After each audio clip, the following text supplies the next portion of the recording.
ball.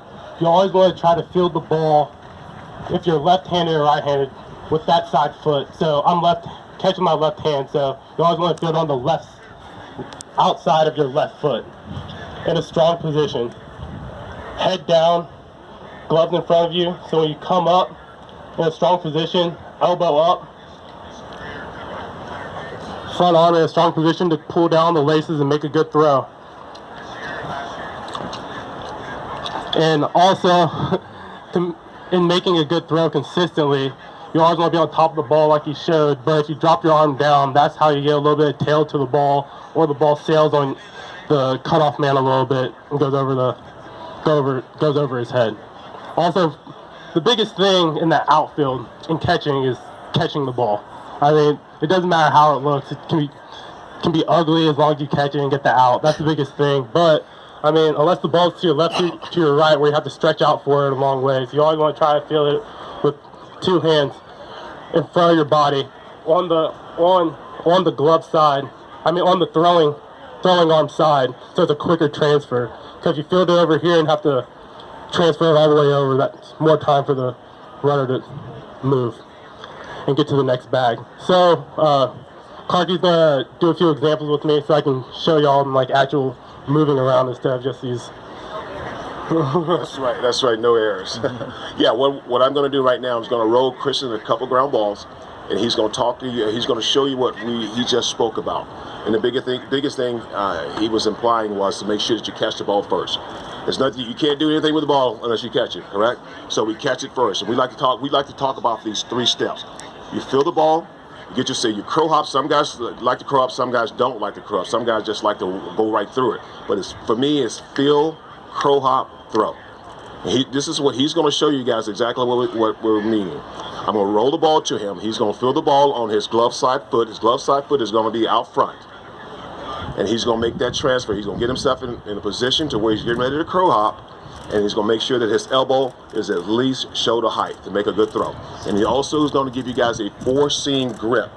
4-seam grip is the ball that's going to be thrown straight.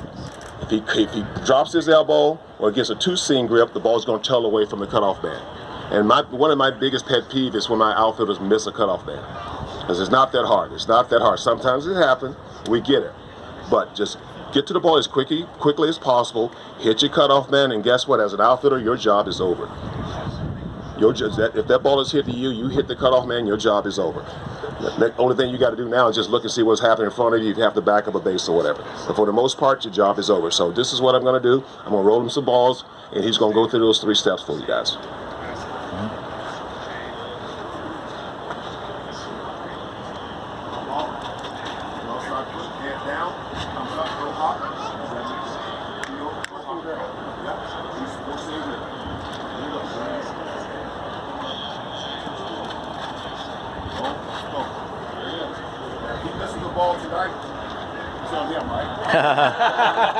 It's all out of him. But that's basically all we do. What we talk about. Now these guys work their tails off in batting practice. I got a chance to work with all my outfitters, the guys that are here, and some of our prospects that's in the minor leagues in spring training. Got a chance to see a lot of these guys. I got a chance to work with Christian for the first time last year when he got called up. And from last year to this year, he's improved a lot. So guys, let's look forward for some great things happening for this kid. He's going to do this city a lot of good, a lot of justice, and you guys are going to enjoy watching him play for a long time. Yay! Thank you guys. And also on can't see one of the balls. Also on one of the pointers for young kids to get that 4-seam grip is that when I was younger, I used to just toss up a ball and always try to transfer it to that 4-seam grip.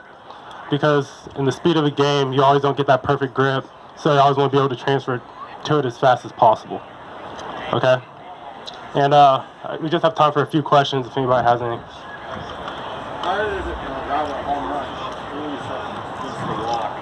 Oh, well, I mean, robbing a home run, I mean, most of the time everything has to work perfectly. I mean, I had one this year in left. It was pretty awesome.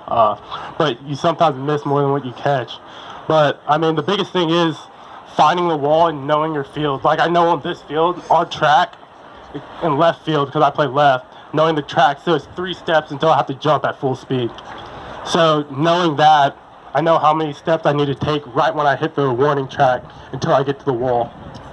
And just knowing your field, I mean, that's the biggest thing. Knowing how high the fence is, knowing what type of fence you have. I mean, that'll all play a part in helping you.